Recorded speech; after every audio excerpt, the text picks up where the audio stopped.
Okay,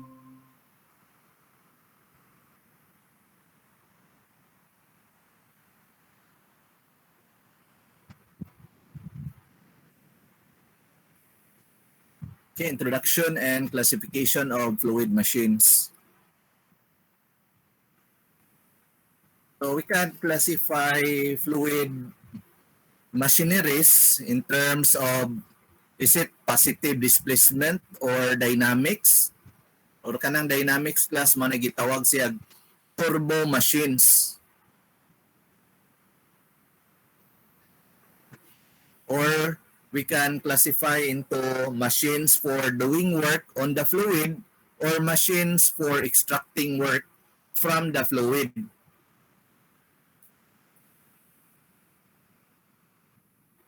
Unsa man ning mga positive displacement fluid machineries? So energy transfer is accomplished by volume changes that occur to movement of the boundary in which the fluid is confined. So example ana is the piston cylinder arrangement or gear pumps.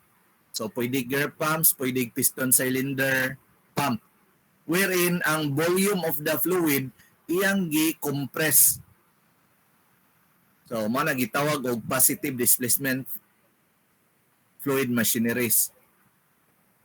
Whereas sa dynamic or turbo machines, direct the flow with blades or vanes attached to a rotating member. Kanay na mga gatuyok. Ang best example ana is mga centrifugal pump or fans. No closed volume in a turbo machineries, meaning unsay mass flow rate nga ni sod, mao ra pud nay dirso nga mass flow rate nga ni gawas without compressing its volume. Example ana is water and steam turbines, turbocharger, radial flow centrifugal pump, axial flow pump, and mixed flow pump or turbines.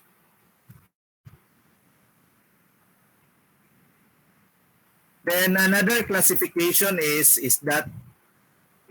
the fluid machinery is used for adding work to the fluid or extracting work to the fluid.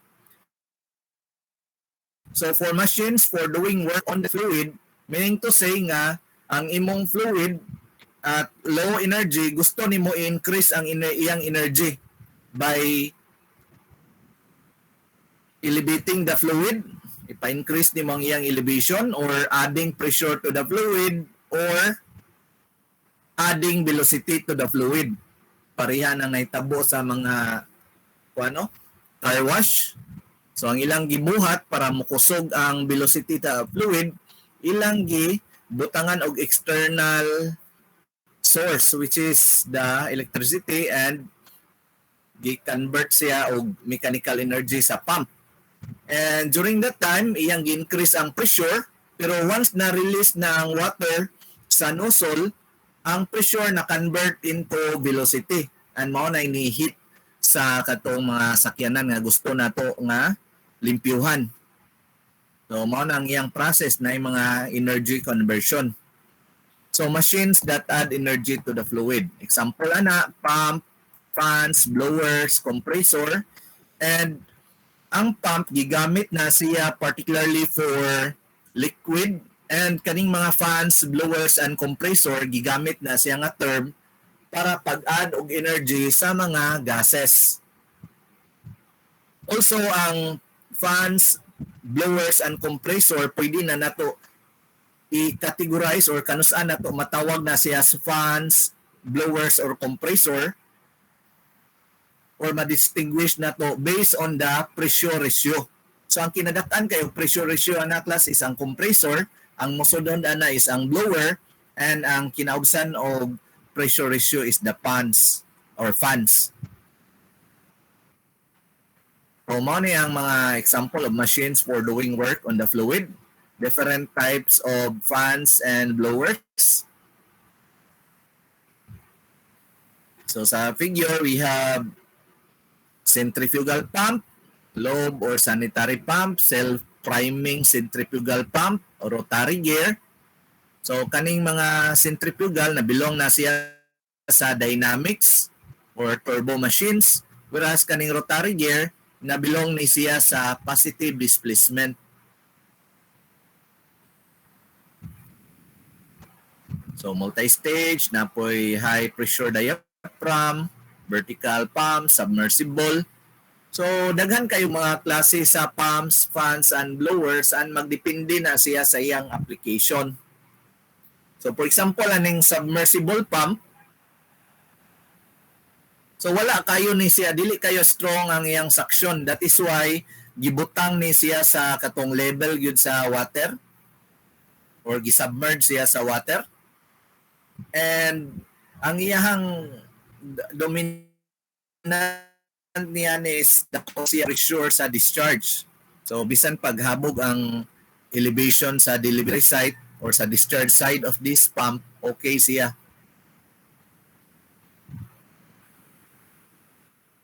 Machines for extracting work from the fluid.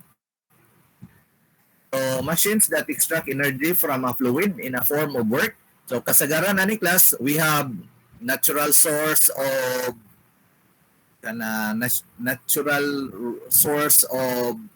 water with high energy such as falling water or running water na nasa river. Gusto na to extract ang energy para ma-convert siya into other forms of work or other useful work such as mechanical energy para makapump siya or pwede po convert na to into electrical energy. Example ani is mga gas turbines, steam turbines, and others like steam engine or engine, ram pump.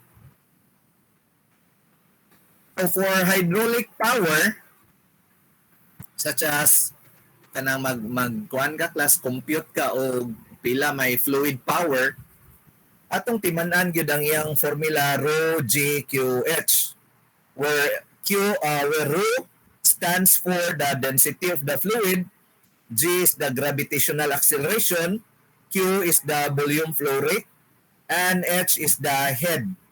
So for example, kanang imuhang fluid machinery is used to add work on the fluid or add energy on the fluid, gitawag siya pump or fans. So kaning HP is mo ni gitawag og head of the pump or head of the fan or head of the blower. But if ang atong hydraulic power, ang atong gi-compute ana is for turbines like hydraulic turbine, so kaning rho GQH, ang H ani stands for the head of the fluid source. Kung sa hydraulic or sa dam ang atong gibasihan na mao na ang katong niya elevation sa level sa water to the discharge sa gitawag natong penstock padulong sa powerhouse.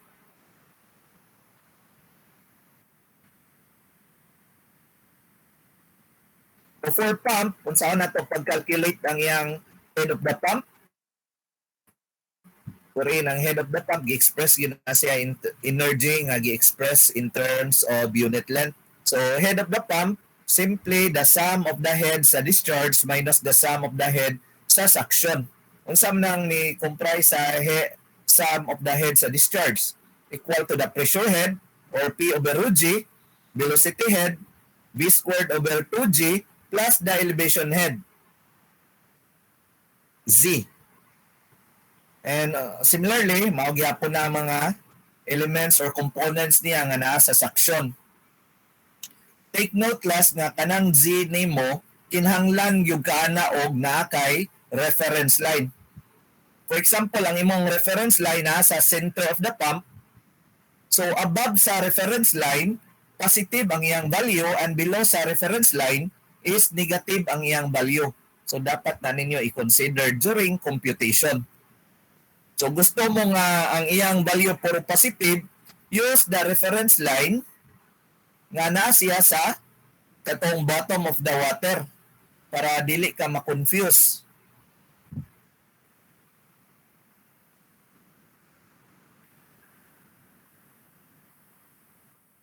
So git-mention nato as kanang classification sa pump nga nay pump nga moad og energy to the fluid, napoy sorry, fluid machinery. So nay mga fluid machinery nga moad og energy to the fluid, napoy mga fluid machinery nga mo extract og energy from the fluid. So kaning naa sa presentation,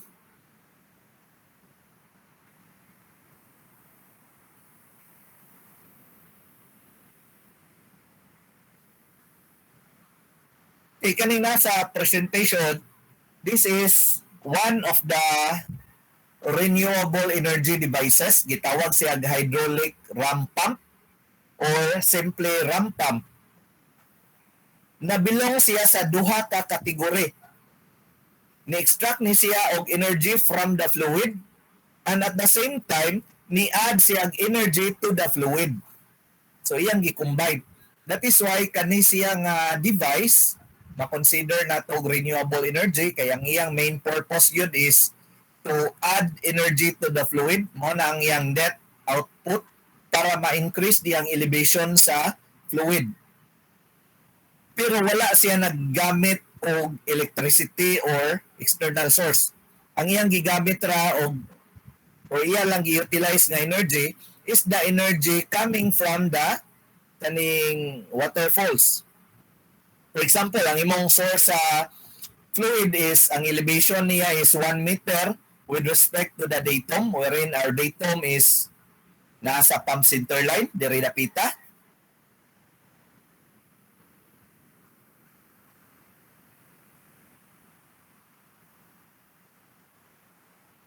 So na diri dapita yang datum or reference line.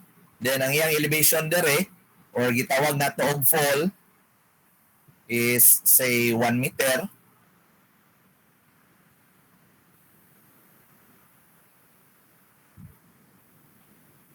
Pero gusto nato nga kani siya nga liquid or kani siya nga fluid or kana nga water ato pag yung i-deliver at much higher elevation. So ang difference sa elevation padong sa tong delivery site, pwede ta makaingon ani og 5 meters.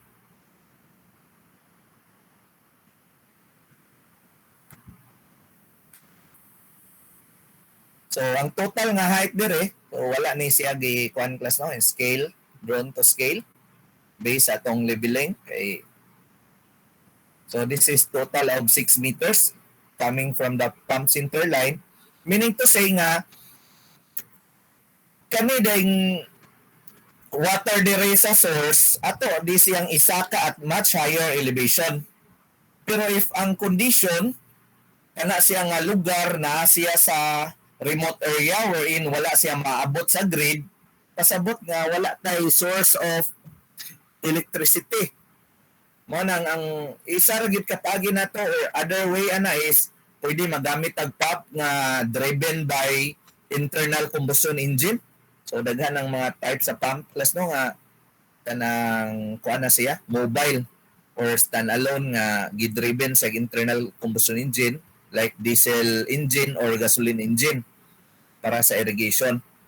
Pero kung gusto ta mag-save pa gyud og kanang cost sa fuel, so we can utilize this type of device. Gitawag siya gram pump.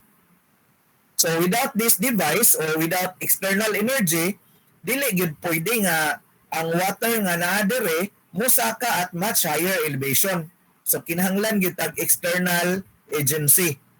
So ang atong buhaton, we will utilize this ram pump and ang iyang gibuhat by channeling this water padulong diri sa main nga pump through drag pipe or mura ni ug na kuan pa class hydraulic turbine pa ni siya, mura ni siya penstock pero ang term ani is drive pipe. So inig-agi niya diri mo increase ang iyang mo gradually increase ang iyang velocity and once mo maintain na niya ang maximum velocity, naray mechanism ani which is automatic nga mo shut off and pag shut off ani automatic nga ma undang ang flow diri aning part sa valve. Pero aning ubang part sa pipe napay gradual nga or gahinay-hinay pag decelerate ang katong movement sa water. So ang naitabo class na compression nga naitabo and naka-develop siya pressure surge since naay compression nga naitabo diha anang pipe. And during that time naka-produce siya or naka-experience siya ang phenomenon nga gitawag og water hammer. So kanang water hammer is a pressure surge sa water inside the pump. And during that time, iyang matud ang valve kanang one-way flow valve or gitawag natong check valve para ma-move niya ang water gikan ani nga elevation padulong sa much higher elevation kaning sa storage. Then once ma-release na niya ang pressure sa water hammer, nagyapoy automatic nga mechanism diri nga iyang i-release ang valve katong naka-shut off sa flow and mobalik siya sa cycle, mo-move na pud ang water. So meaning to say kani siya nga device nag-operate ni siya without external source other than the water nga naa diri sa kaning water source niya kaning sa fall. So ang idea niya ni class is nabilong siya sa renewable energy device. This is a time-tested technology. Pero since katong na-develop pag-ayo or sa advent sa mga fossil fuel ng mga pump driven by fossil fuel and pump driven by electricity, dagko kayo ang iyang volume nga dagko kayo silang mga volume flow rate, mo ning kani siya nga technology dili kayo attractive tungod kay gamay ra gyud kayo iyang volume flow rate. For example, ang volume flow rate nga niagi diri sa drive pipe is 10 liters per minute. Assuming ang efficiency ani nga pump is 50% and gideliver nato at 5 times higher sa iyang iyang original height. So ang mahitabo class, ang iyang volume flow rate nga ma-deliver dire is only 0.5 liter per minute. So giunsa man to nato pagkuha, i-ratio lang nato ang power sa hydraulic power diri dapita. Hydraulic power sa source which is equal to density sa source, which is density of water, gravitational acceleration, volume flow rate sa source, and head sa source.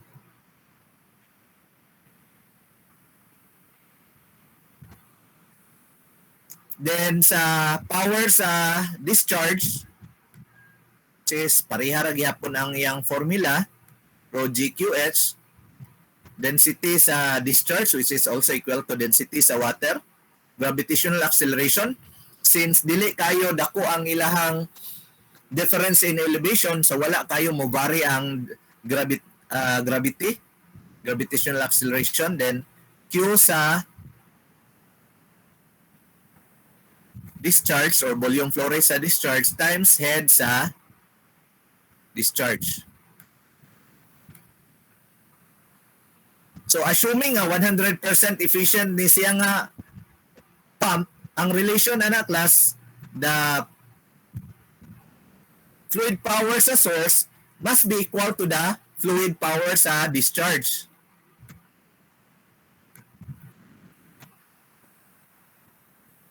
But kung atong tanawon gyud, wala gyud device nga 100% efficient according to the second law of thermodynamics.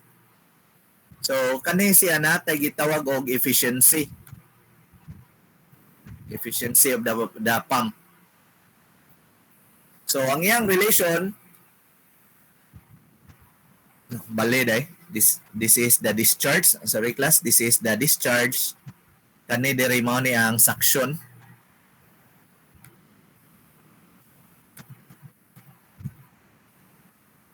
So power sa discharge is equal to the efficiency times the power sa suction meaning nigamay ang power sa discharge due to the efficiency of the pump.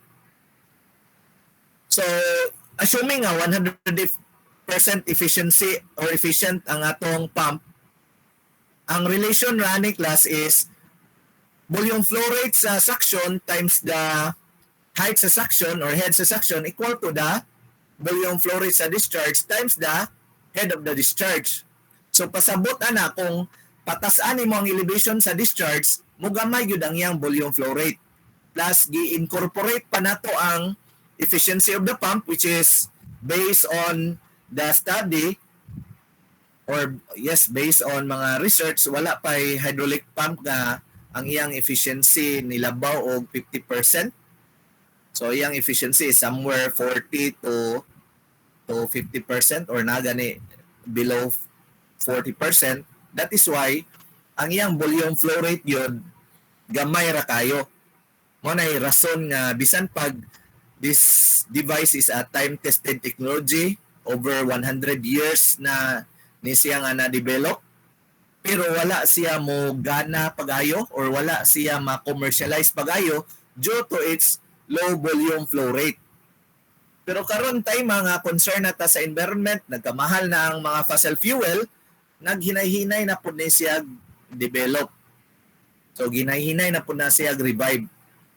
And ang nakanindot lang ani nga pump, although gamay siya volume flow rate, pero since wala siya nagkinahanglan og external agency other than the water source, so pwede nimo siya paoperaton og 24/7, meaning 24 hours a day, 7 days a week. So walay problema.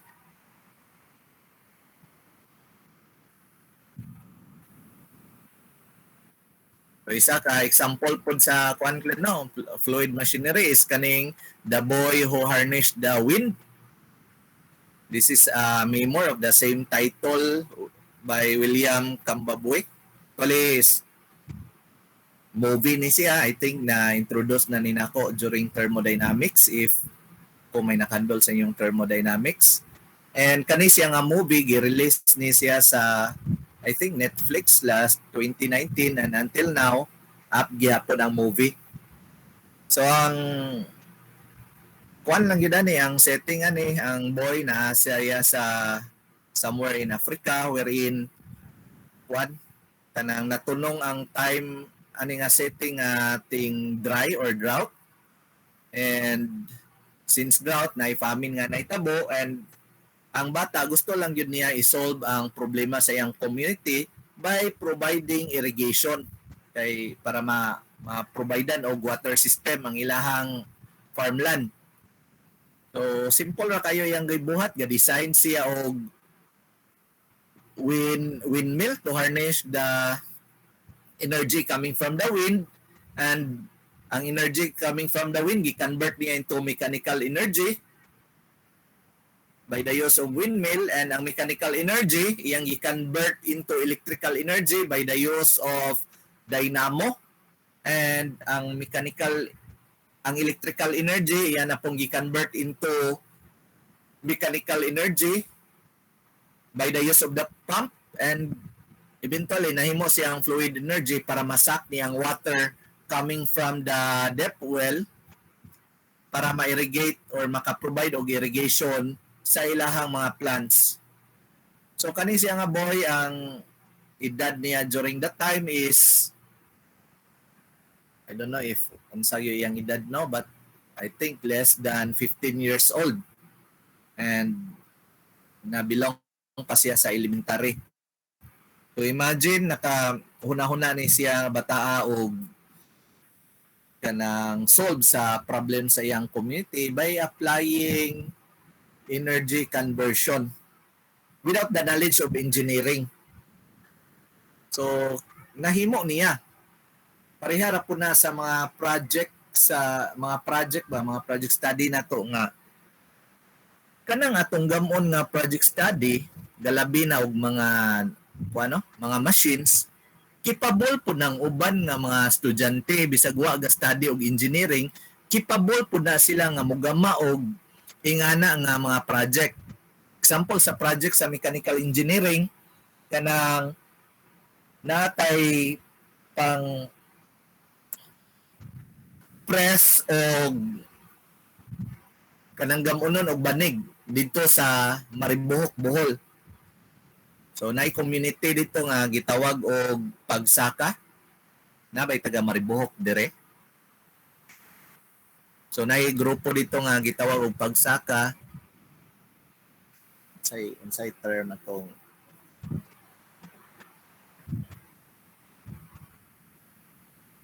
nakalimot.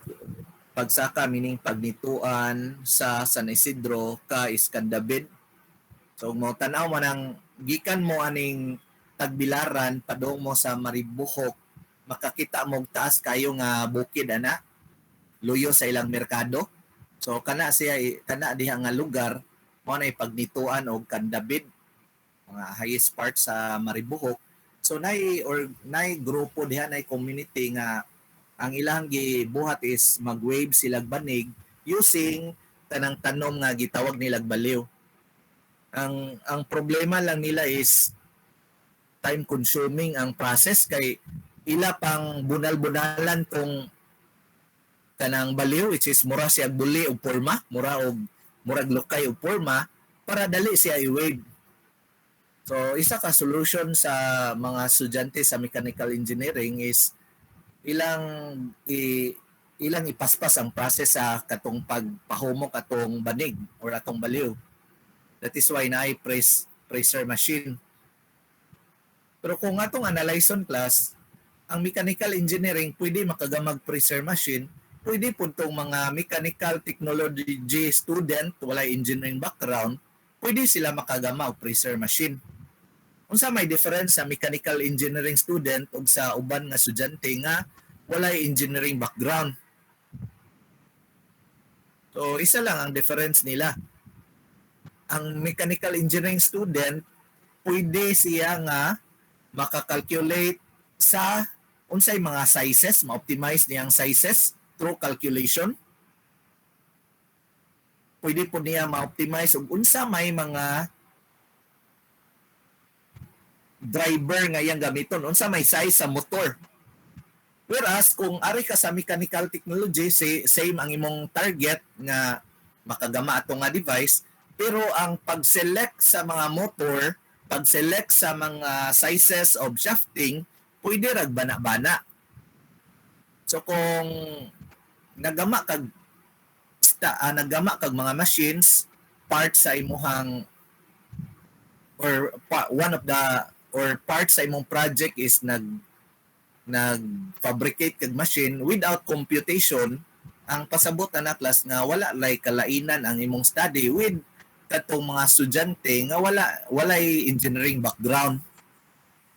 So pareha ani bata si William, nakagama siya gingani nga device without the knowledge of engineering, or na siya gamay nga knowledge sa engineering through lang yun, no, self study ni adto lang siya sa library, pero gamay ra gyud ang iyang background sa engineering, pero nakaya ra gyapon niya.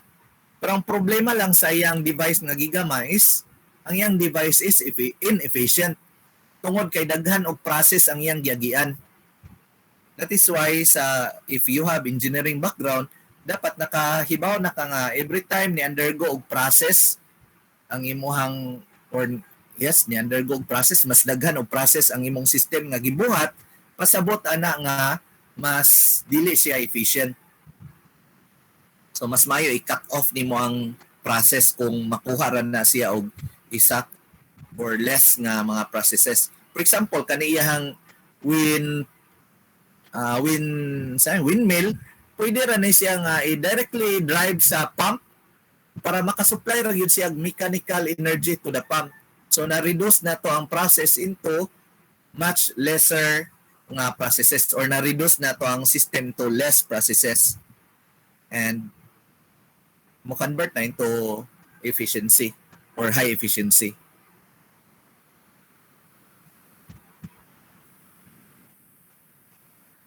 So, sa laboratory to is mag-expect ka og mga experiment, and one of the experiment is kaning pagkuha og performance of the pump. So kaning nasa figure dili ni mao ang available sa ato ang laboratory, but same ra gyapon ang iyang principle. So naay pump which is driven by electric motor. Ang ato lang buhaton is kuhaon lang nato ang input energy sa motor in a form of electrical energy by the use of multitester. Then kuhaon po nato ning power or mechanical energy nga na-develop sa electric motor by the use of dynamometer together with tachometer para makuha nato ang iyang brake power.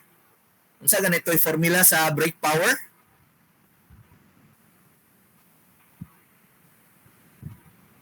Kanang shaft torque sa toy para makuha or shaft power. Yun sa toy nakahinumdom. 2 pi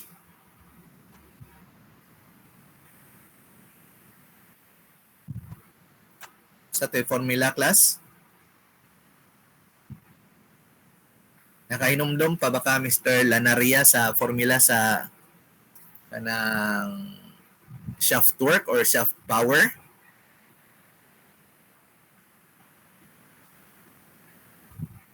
Si Mr. Lanaria.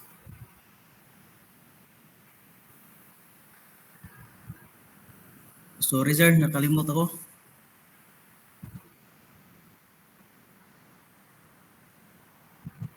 About si Mr. Asas. Sa to importante kayo ang mga kuan kanang say tawag ani kanang mga formulas nga di kalimtan kay mao punay basihan nato during laboratory unsay angay nato computon. Si Mr. Asas na idea si Mr. Asas.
Lang to siya kanang kung ang atong angular speed gi-express into RPM and gusto nato i-change ang unit sa time nga minutes into seconds, that is why nakay over 60.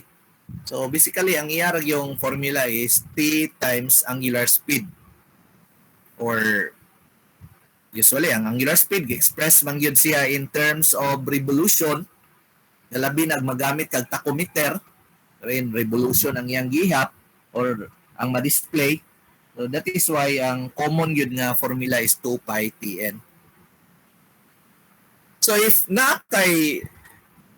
mo na nga data ang gusto nimo i-measure, so kinahanglan ka og instrument nga maka-measure sa torque.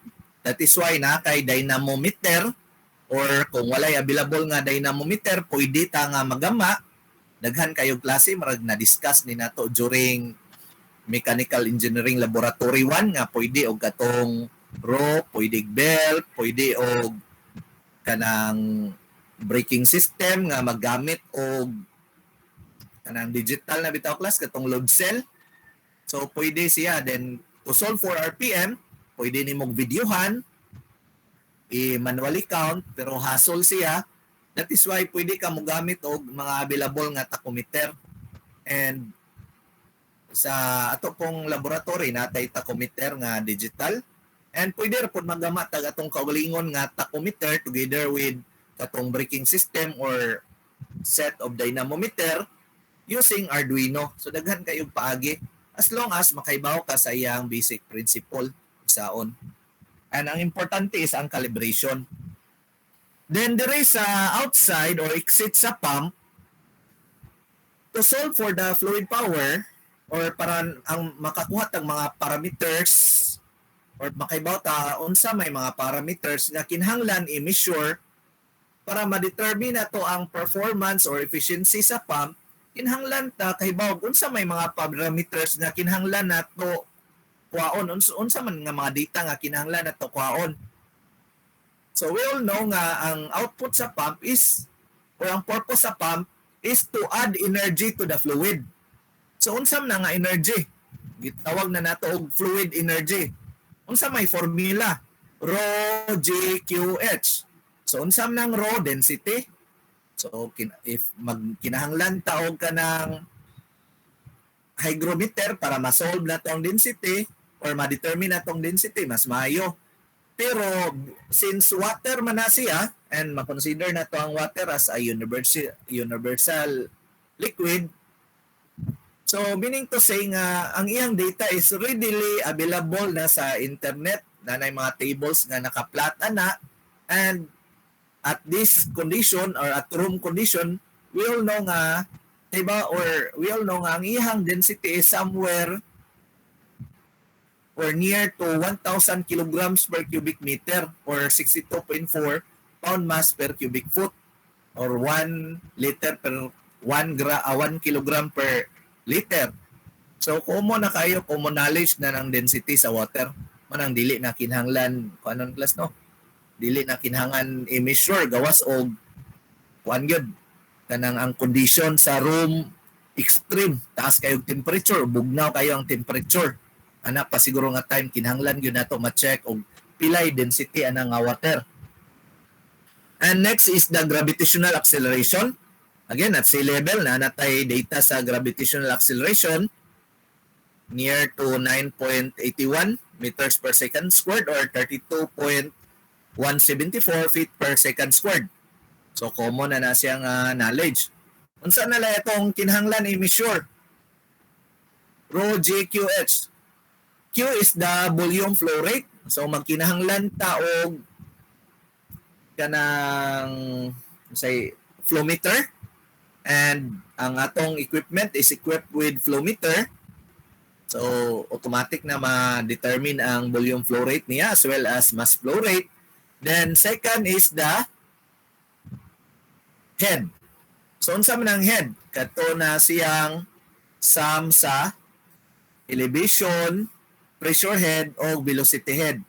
So sa pressure kinahanglan tag pressure gauge, pwede na siya og analog, pwede pod og digital. So kana atong equipment is equipped with analog pressure gauge, and sa ato pong laboratory natay digital pod nga mga pressure gauges pero kinahanglan pa i-calibrate. Then for velocity, we can use katong data coming from flow meters, since kung maka-provide siya og volume flow rate and known ang area sa pipe, so ma-solve po nato or ma-determine po nato ang velocity. Sa elevation, so simply magbutang lang mo og mag-set lang mo asa dapit ang gamiton ninyo as reference line, and by the use of meter stick or mga measuring device, so makuha na nato ang elevation. Inyo pong bantayan class nga for gases such as air, kung magkuha gani mog head, dili na kayo mo matter ng iyang elevation. So usually once mag-compute mo mga head for pumps, fans, blowers, and compressor, so ma-neglect na tong elevation tungod kay dili kayo mo matter ang iyang value or ang iyang order of magnitude is insignificant compared to the order of magnitude for the pressure head and velocity head. Tungod kay gamay ra gid kayo og density ang mga gases, and that is why every time nga mosaka si nay change sa elevation, dili kayo mo matter ang iyang head or gamay ra ang iyang value.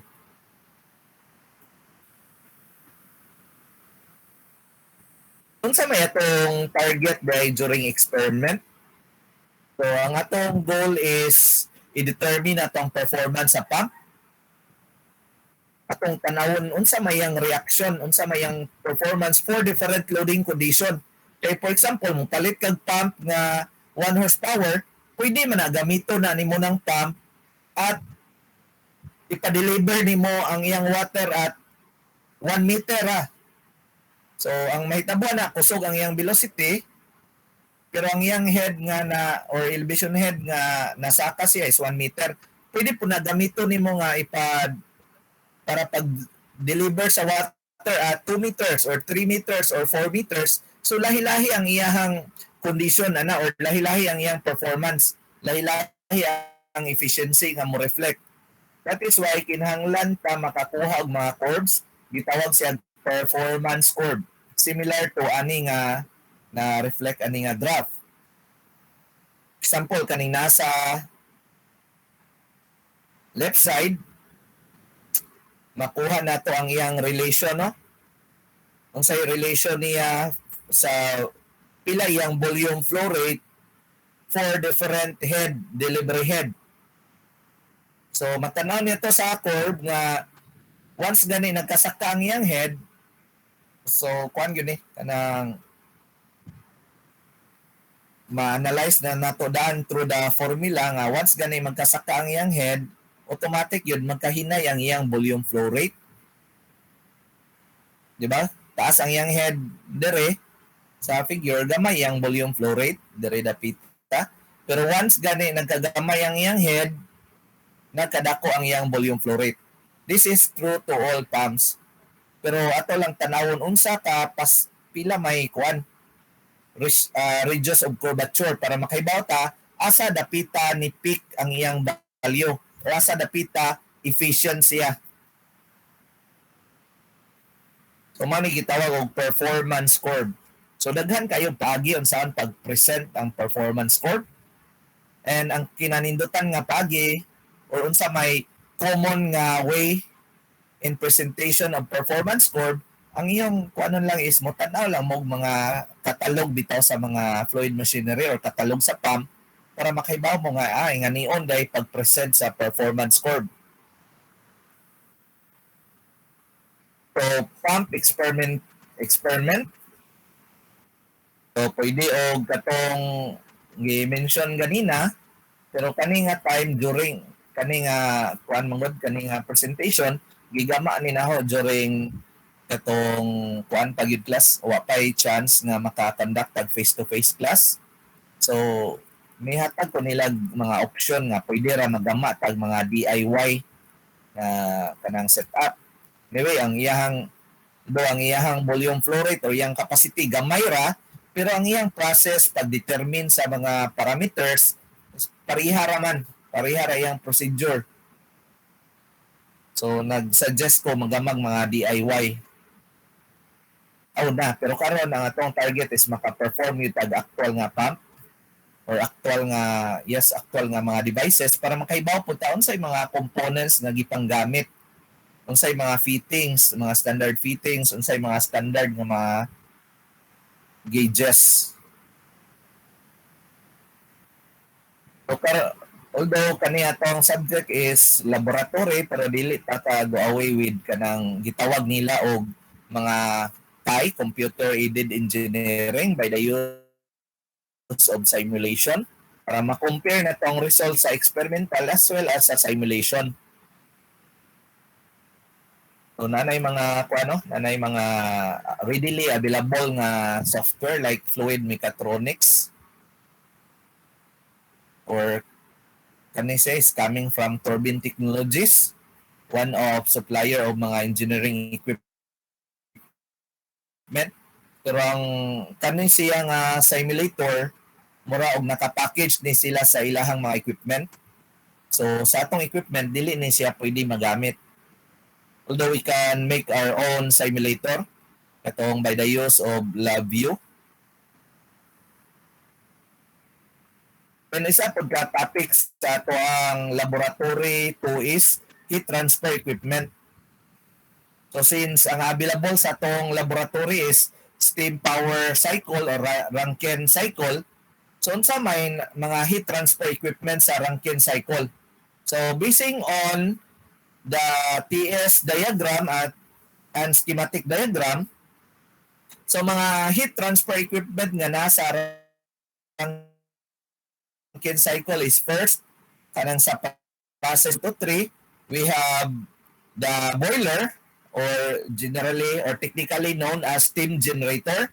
Then we have also the reheater which is part of the steam generator na puntay gitawag og condenser.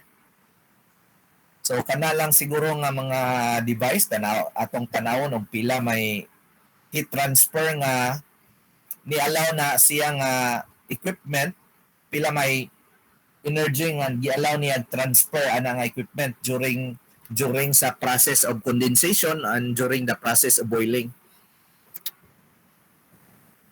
Again, class, kani silang tanan i-conform na siya sa first law of thermodynamics. Pero ato lang tanawon if kana imong heat transfer equipment, kuan ba, capable ba na siya nga malaw transfer anang gusto nato nga heat. Kaya na ba uban nga mga heat transfer equipment, dili enough ang iyang heating surface or dili enough ang iyang area para makatransmit siya heat or amount of heat anang given time. That is why if dili gani enough mo nang ang atong buhaton, tadak-an nato ang iyang diameter para modako ang iyang surface area, or ikaduha nga pagi is pa-increase na to ang length. So nga na nga way ma-increase na to ang iyang effective heat transfer area. Na po gitawag og cooling tower. So ang problema lang yun sa ato ang equipment nga nasa eskwelahan kanang steam mini steam Rankine cycle is dili siya equipped with cooling tower. So mean to say napay room nga kita may room for improvement, meaning kita may mag-design sa cooling tower and last time gibutangan na namo radiator. Pero sa inyo siguro nga batch pwede ra mo design po tag cooling tower para pag condense sa steam nga nasa condenser.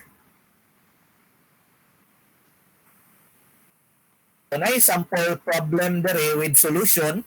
Wali kani siya nga problem taken ni siya sa textbook Fluid Mechanics by Fox 8th edition or 8 or 6th edition. Pwede ra ninyo i-review ang iyang solution with explanation. Ang inyong buhaton ang activity na to karon class is inyong i-recalculate ni in details kaning sample problem. Provide niyo ang solution in details. So unsay gipangita ni? The flow system used to test a centrifugal pump at a nominal speed of 1,750 RPM is shown. The liquid is water at 80 degrees Fahrenheit and the suction and discharge pipe diameter is 6 inches. Data measured during the test are given in the table. So mo na purpose nato sa experiment class nga makuha ni nato nga mga data. That is why gi-providean mo na og sample problem nga similar to mura og nagkuha kag mga data coming from the experiment, then gi-calculate nimo ang unsay gusto nga kuha niya. Data measured during the test are given in the table. the electric motor supplied is 460 volts, 3-phase, and has a power factor of 0.875 and a constant efficiency of 90%. Calculate the net head delivered and the pump efficiency at a volume flow rate of 1,000 gallons per minute. Plot the pump head power input and efficiency as a function of volume flow rate. So ang gi-require na yan is the net head delivered and pump efficiency at the volume flow rate of 1,000 gallons per minute. So ang iyang rate of flow dere in gallons per minute is gi-provide na dere daan ang suction pressure class no in PSIG or pounds per inch squared gauge. Then ang iyang discharge is given pod 36.9 and PSIG. Uban nga data niya is provided sa figure. So ang pump o ang atong datum line ani is ang pump center line. Then ang iyang suction pressure gauge located at pump center line, that is why ang iyang elevation ana is 0. Whereas ang iyang discharge gauge located 3 meters above pump center line. So using the formula, katong head of the pump,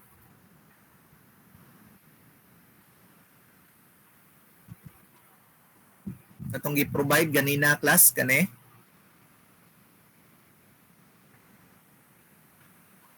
Using this formula, so given ang head of the pump based on the data sa motor, then given po ng pressure gauge, since ang diameter sa suction o diameter sa discharge parihara, meaning to say ang velocity po sa suction o velocity sa discharge parihara, so makancel out ra ni kani. So ang remaining lang is ang head sa discharge no kani. Mo ni atong calculaton. So using this formula, ma-calculate nato tong gi-require niya. And gi-provide po na siya sa nanay siya solution daan. Pump head. Pump head ay ang gi-require. So meaning to say nga ang atong calculaton is dili day ang head sa discharge kundi ang sayop dito ganina. Kani day ang gi-require number 1 is the pump head kani. So mao ni ang calculaton. So meaning provided na ni daan, gi-provide na ng data gi-head sa discharge, which is the head or elevation sa katong pressure gauge. 3 feet there is 0. Velocity sa discharge and suction equal ra yang value, so ma-cancel out ra ni. Also gi-providean tag data sa pressure and sa pressure sa discharge and suction, so ma-calculate na to ang head of the pump for 1,000 gallons per minute.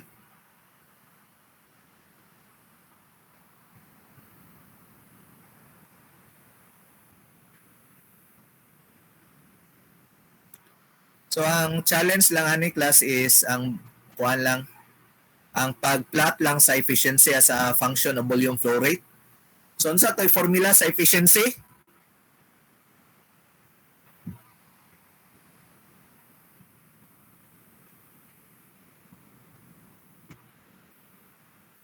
Si Miss Tubak, unsa ganito yung formula sa pump efficiency?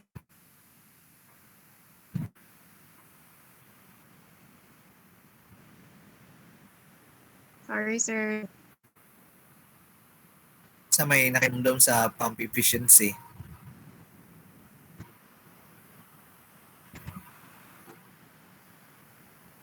So, so makalimot mo sa basic yun niyang formula at lang yun mo sa basic definition of efficiency. Kinsa may nakahinumdom sa basic definition of efficiency? How about si Miss Ugat?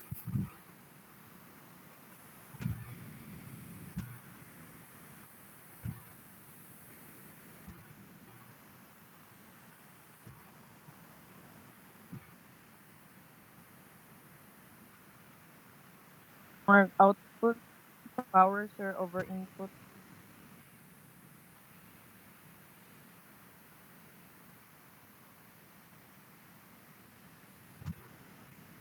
O si Kuan, how about si Castillon? Nakahinumdom ba sa formula? Once gani na ni mong basic yun nga definition, bisan pa unsay imong matagbuan na once pangutanon ka sa efficiency, imo lang analyze unsa kay yang kuan ni class na unsa kay input, unsa kay output, then automatic kuan na ka makakalculate na ka or na naka-idea unsa may mga data nga angay nimo kuhaon. So for example kani siya nga pump, Sir. okay? Sir, pwede pa repeat.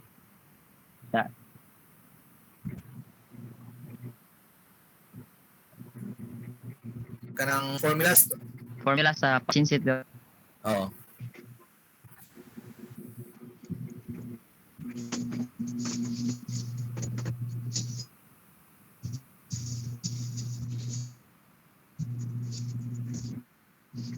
Murag same ra sa ka Miss Ugat, sir. Power, net power output or net input, okay, sir. Nenom, sir. Sa nakalipat wa kayo kadungog sa tong gi-mention nimo Castillon.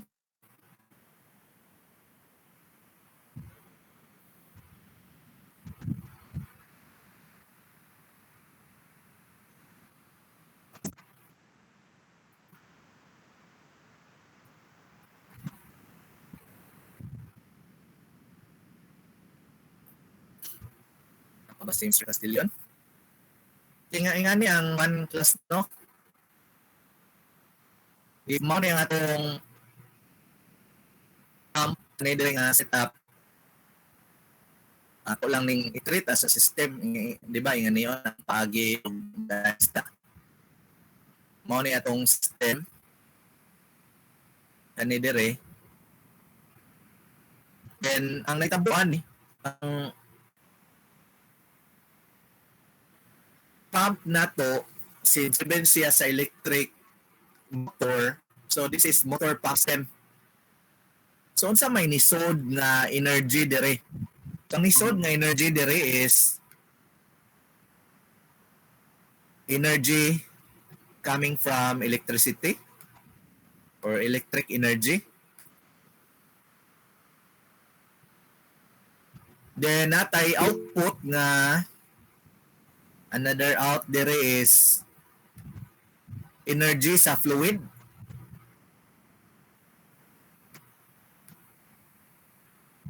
Fluid out. Pero naputay ni sod sa pump na energy coming from the fluid. Kaning nasa suction. Energy sa fluid input. Unsa pa ilain? Napoy ni out dire.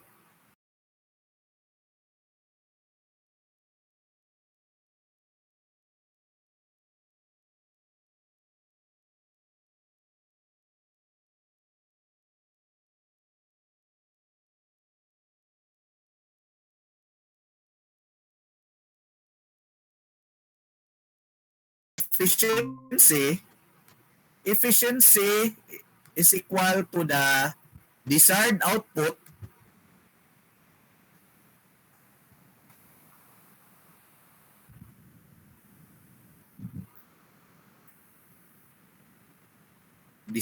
over required input. So ato yun ang i-emphasize class nga ang output yun nga gi-refer nga naa sa numerator is the desired output.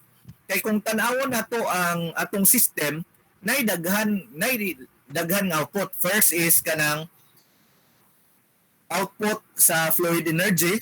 Actually, ang delta EF na ang pag-increase sa energy sa fluid, one of its output, mo na gitawag og desired output, and naputay lain nga output which is the losses part sa output. So sa efficiency, ang iyang formula is ang desired output na sa numerator over the required input nga nasa denominator.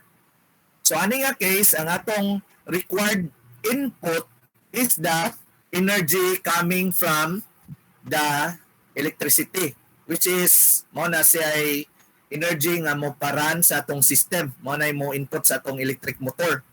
Nayuban nga ang atong gi-analyze na is ang pump. So ang energy input nato sa pump is ang mechanical energy 2 pi Tn. Pero this time ang atong system is composed of pump and electric motor. That is why ang iyahag yung energy input is in a form of electrical energy. Desired output niya is the pag-increase sa fluid power, which is equal to energy of the fluid out minus energy of the fluid in, and mao to ang katong rho GQH. Kato siya nga formula.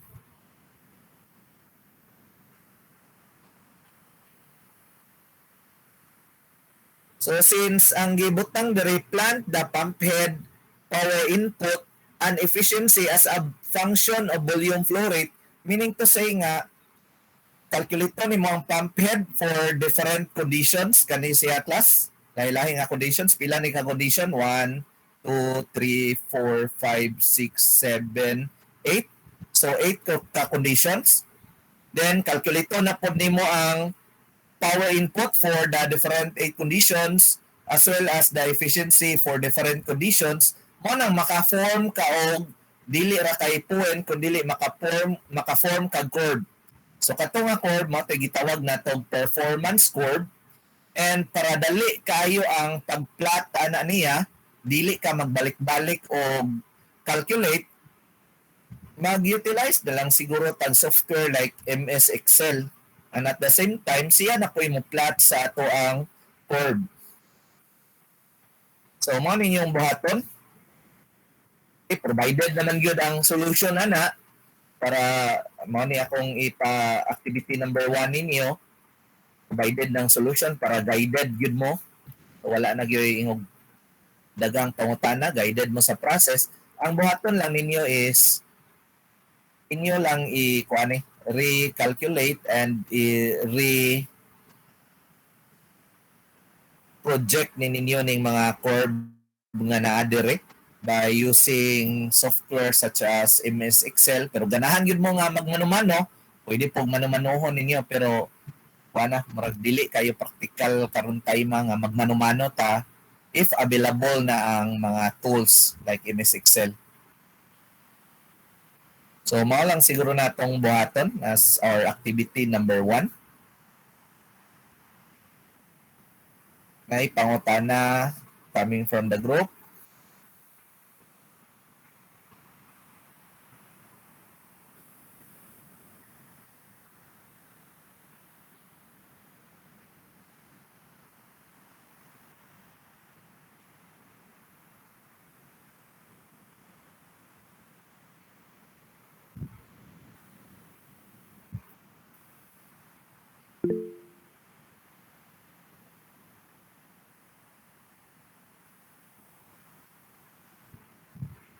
Okay, walay mga pangutana. So ang atong buhaton lang ani class is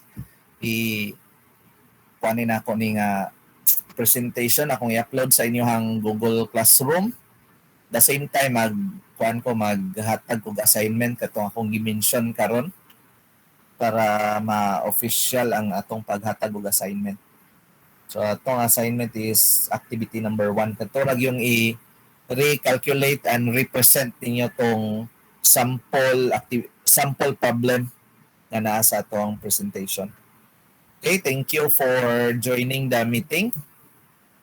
If wala na yung mga concerns, you may exit na sa meeting. Thank you kayo, sir. God bless. Okay. Thank you, sir.